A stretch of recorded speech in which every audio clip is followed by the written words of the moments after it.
बिस्मिल्लाहिर्रहमानिर्रहीम। अस्सलाम वालेकुम। मैं हूँ आयत नूर। उम्मीद करती हूँ आप सब लोग ठीक ठाक होंगे और ख़ूब मज़े में होंगे। सुबह सुबह का टाइम था और गर्मी बहुत ज़्यादा हो रही थी। तकरीबन 8:30 का टाइम था।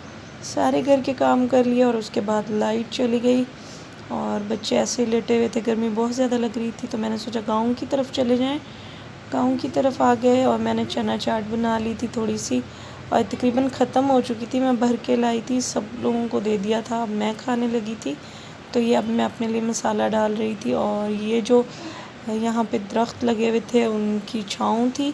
तकरीबन अब 11 का टाइम हो रहा था तो उनके नीचे मैं बैठ गई थी चारपाई डाल के, और बच्चों को मैंने छोड़ दिया था खुला।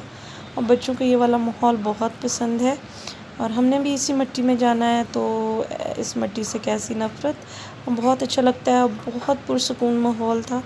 तो मैंने बच्चों को छोड़ दिया कि बच्चे जो जैसे खेल रहे हैं खेलते रहें।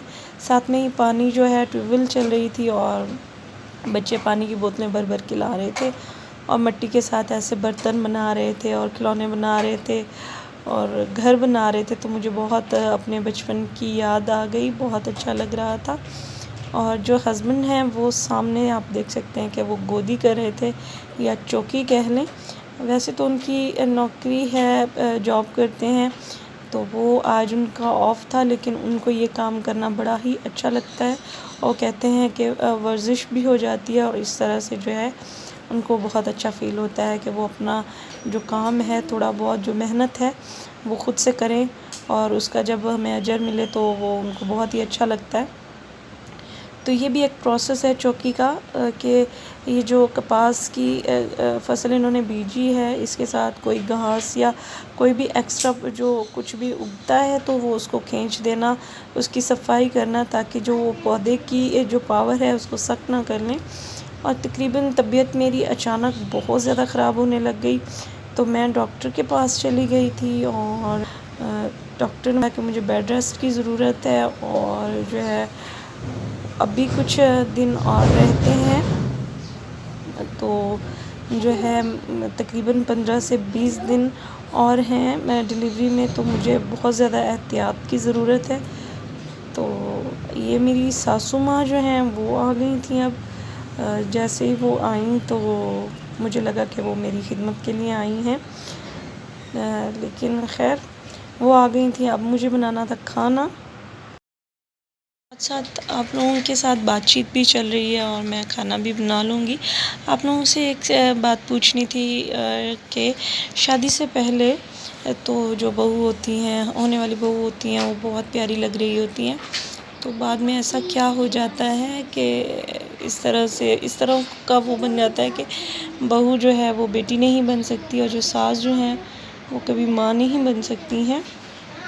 तो आप लोग मुझे ज़रूर बताएं क्या जो मेरी यूट्यूब फैमिली है, इतनी प्यारी प्यारी मेरी जो सिस्टर्स हैं, वो इस बात से एग्री करती हैं। और दूसरी बात ये कि वो मेरी जो इतनी प्यारी प्यारी बहनें हैं वो मुझे मैसेजेस कर रही थी कि मेरी तबीयत बहुत ज़्यादा ख़राब थी, तो वो मेरा हाल हवाल पूछ रही थी। तो मैंने सोचा कि मैं क्यों ना अब व्लॉग शेयर कर दूं। छोटी छोटी सी क्लिप मैंने पहले ही जो है वो बनाए हुए थे, लेकिन प्रॉपर जो है मैंने कहा मैं व्लॉग डाल दूं। दिल तो नहीं कर रहा था, लेकिन ये अपनी बहनों के लिए कि ताकि उनको पता चल जाए कि मेरी अब तबीयत कैसी है और मैं किस हाल में हूँ। और बहुत बहुत ही अच्छी हैं मेरी सारी बहनें, जिसमें दुआ सिस्टर हो गई और एक ईमान फ़ातिमा हो गई, बुशरा सिस्टर हो गई, रिहाना सिस्टर हो गई और बहुत सारी बहुत प्यारी प्यारी बहनें हैं। तो इंशाल्लाह मैं सबके नाम लूँगी और वो बहुत ही मेरा ख़्याल रखती हैं और बहुत मुझे वो इस चीज़ का वो करती हैं। तो सिस्टर्स प्लीज़ आप मुझे ज़रूर बताइएगा, क्या आप मेरी इस बात से एग्री करती हैं कि जो बहू है वो बाद में बुरा लगना स्टार्ट हो जाती हैं। तकरीबन उनकी जो तकलीफ़ है वो तकलीफ़ नहीं लग रही होती, ऐसा लग रहा होता है कि वो तकलीफ़ नहीं है, वो कुछ बस नाटक ही कर रही हैं। तो जो क्योंकि मुझे ऐसा फ़ील होता है। और दूसरी बात ये है कि गर्मी इतनी ज़्यादा हो गई थी किचन के अंदर कि मेरा खड़े रहना बहुत मुश्किल हो रहा था, मुझे चक्कर आ रहे थे। और साथ में मुझे डॉक्टर ने कहा था कि मैं ठंडी चीज़ों का इस्तेमाल करूं, तो ये मैंने बादाम की सरदानी बना के रख ली थी। अब मैं वो तकरीबन जो है वो इस्तेमाल, और साथ साथ जो है अब मैं कुकिंग भी कर रही थी और मैंने बनाना था मटन की जो है निहारी, तो वो मैं बना लूँगी। और कभी कभी ऐसा भी दिल करता है कि कुछ टाइम ऐसा आ जाता है कि दिल करता है कि मैं रोऊं और अपनी अम्मी की गोद हो और उसमें सरक के और अपनी तकलीफ़ ज़ाहिर करूं। क्योंकि ऐसा शादी से पहले हो रहा होता है कि हम अपने माँ बाप को अपनी तकलीफ़ बता रहे होते हैं। यकीन जाने उस टाइम इतनी तकलीफ़ नहीं भी होती, तो माँ बाप जो है जिस तरह से वो सहारा दे रहे होते हैं, तो लग रहा होता है कि बस जो है हम अपनी तरफ जो है उनका ध्यान खींचने के लिए हम कहते हैं कि मम्मा ये तकलीफ़ हो रही है, मम्मा इस तरह से छोटी सी भी चोट लग जाए तो या हाथ कट जाए। जैसे हम किचन में मैं होती थी तो मैं अपनी मम्मा को दिखाती थी थोड़ा सा भी कुछ। एक मरतबा मैंने झाड़ू लगाया और झाड़ू से थोड़ा सा मेरे हाथ पे कट आ गया, तो मैंने मम्मा को दिखाया। मेरी मम्मा ने मुझे तेल लगाया हाथ पे, फिर उन्होंने स्पिरिट के साथ वो मेरा हाथ धोया, और मम्मा ने मुझे पता नहीं कितने दिन कोई झाड़ू तक ना उठाने दिया। वो कहती थी कि हाय मेरे बच्चे को तकलीफ़ हो रही है। तो क्या आप मुझे बताएं कि वो तकलीफ़ इतनी बड़ी तकलीफ़ नहीं होती, लेकिन अब की जो तकलीफ़ है बहुत बड़ी तकलीफ़ है।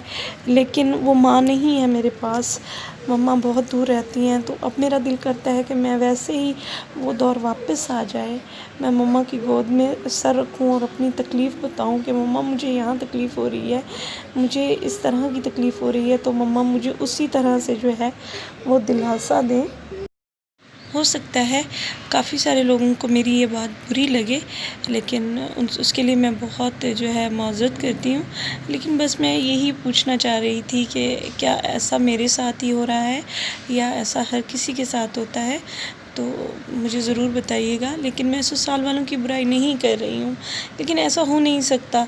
मेरे साथ ऐसा नहीं होता है कि जैसे मैं मम्मा के साथ वो सब करती थी, अब मैं अपनी सास के साथ करूँ, या मुझे ऐसा बिल्कुल भी यहाँ पे नहीं फ़ील होता।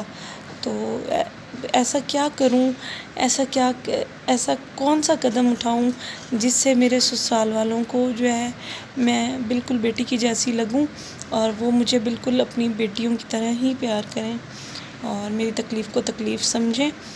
तो शायद मेरी प्यारी बहुत मुझसे कुछ बड़ी भी होंगी, मुझसे कुछ छोटी भी होंगी और मुझसे कुछ ज़्यादा तजुर्बेकार भी होंगी, तो शायद हो सकता है वो मुझे गाइड करें और मैं ऐसा करूं कि मेरे ससुराल वालों को जो है वो मैं ऐसी लगूं। लेकिन अल्हम्दुलिल्लाह मैं अपने घर में बहुत खुश हूँ, जो भी है जैसा भी है अच्छा है। लेकिन यहाँ पे मैं थोड़ा बहुत ये भी कहना चाहूँगी सबसे कि हम अपनी बेटियों को क्या ऐसा करना चाहिए कि अपनी बेटियों को इतना प्यार ना दें और उनको इन सब चीज़ों पे हम जो है वो ना करें कि वो आगे जाके उनको तकलीफ़ हो। बहुत ज़्यादा प्यार, बहुत ज़्यादा लाड, बहुत ज़्यादा दुलार देने से जो है बेटियां उस चीज़ की आदी हो जाएं और फिर जब ससुराल में जाएं वो चीज़ ना मिले तो बेटियों को बहुत ज़्यादा तकलीफ़ हो। तो इससे अच्छा है कि हम बेटियों को इतना प्यार ना दें, लेकिन ऐसा हो नहीं सकता है। तो अल्लाह पाक ने मुझे भी 2 बेटियां दी हैं। और दूसरी बात ये कि मुझे जो अब मैं डॉक्टर के पास गई तो मुझे डॉक्टर ने बताया कि मेरी तीसरी भी बेटी है। उस पे मैं दिल बहुत बुरा हो रहा था, मैं रोई भी बहुत ज़्यादा रोई इसलिए क्योंकि मैंने एक आस लगाई हुई थी, दिल में ख्वाहिश लगाई हुई थी कि एक बेटा जा चुका है तो अल्लाह पाक अब मुझे दोबारा वो लौटा देंगे, लेकिन ऐसा नहीं हुआ और इस वजह से मुझे रोना आ रहा था। लेकिन मेरी बहुत वही बात है कि जब मैंने अपनी प्यारी बहनों को बताया तो उन्होंने मुझे इतना अच्छे से समझाया कि ऐसा नहीं है, बेटियां भी अल्लाह की रहमत हैं।